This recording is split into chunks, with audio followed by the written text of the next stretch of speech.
ایک پرانے مگر پرسکون اسلامی شہر میں ایک نوجوان رہتا تھا جس کا نام سلمان تھا۔ یہ شہر اپنی مساجد، علم کے حلقوں اور باہمی محبت کے لیے مشہور تھا۔ سلمان ایک غریب مگر محنتی نوجوان تھا۔ اس کے والد کا انتقال ہو چکا تھا اور وہ اپنی بوڑھی ماں کے ساتھ ایک چھوٹے سے گھر میں رہتا تھا۔ اس کے پاس دولت تو نہیں تھی مگر اس کا دل ایمان اور اخلاق سے بھرا ہوا تھا۔ سلمان روزانہ فجر کے بعد قریبی مسجد میں جا کر صفائی کیا کرتا۔ وہ یہ کام کسی تعریف بدلے کے لیے نہیں کرتا تھا بلکہ صرف اس نیت سے کہ اللہ اس سے راضی ہو جائے۔ لوگ اکثر اسے دیکھتے مگر کم ہی کوئی اس پر توجہ دیتا۔ سلمان خاموشی سے اپنا کام کرتا اور پھر رزق کی تلاش میں نکل جاتا۔ شہر میں ایک بڑا تاجر بھی رہتا تھا جس کا نام نعمان تھا۔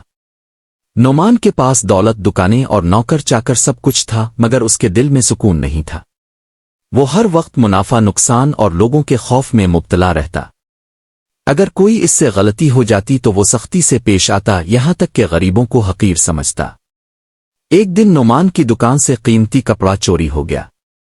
اس نے فوراً شہر میں شور مچا دیا اور شک ایک غریب مزدور پر ڈال دیا۔ لوگ بھی بغیر تحقیق کے اس مزدور کو برا کہنے لگے۔ سلمان یہ سب دیکھ رہا تھا۔ اسے احساس ہوا کہ یہ ناانصافی ہے کیونکہ اس نے خود چور کو دکان سے بھاگتے دیکھا تھا۔ سلمان نے ہمت کی اور نعمان کے سامنے جا کر سچ بیان کر دیا۔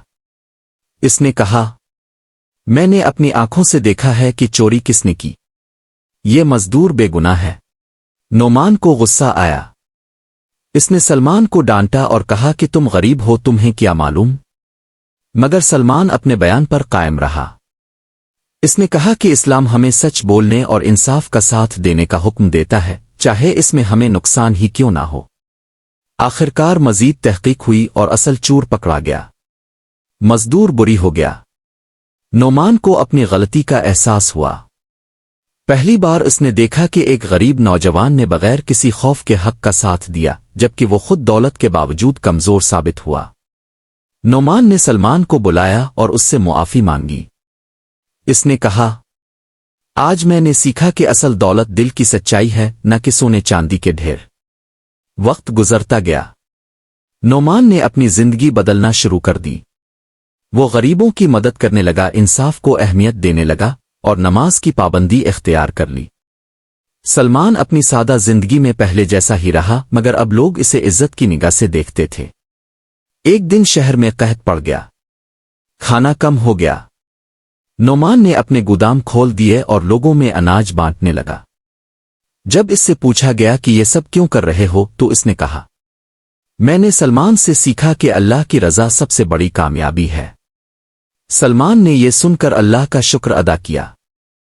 اس نے سمجھ لیا کہ ایک سچا عمل، ایک سچی بات اور ایک مضبوط نیت کتنے دلوں کو بدل سکتی ہے۔ یہ کہانی ہمیں یہ سبق دیتی ہے کہ اسلام صرف عبادت کا نام نہیں بلکہ سچ، انصاف، صبر اور اچھے اخلاق کا نام ہے۔ جو شخص ان اقدار کو اپنا لیتا ہے وہ خاموشی سے بھی معاشرے کو بدل سکتا ہے۔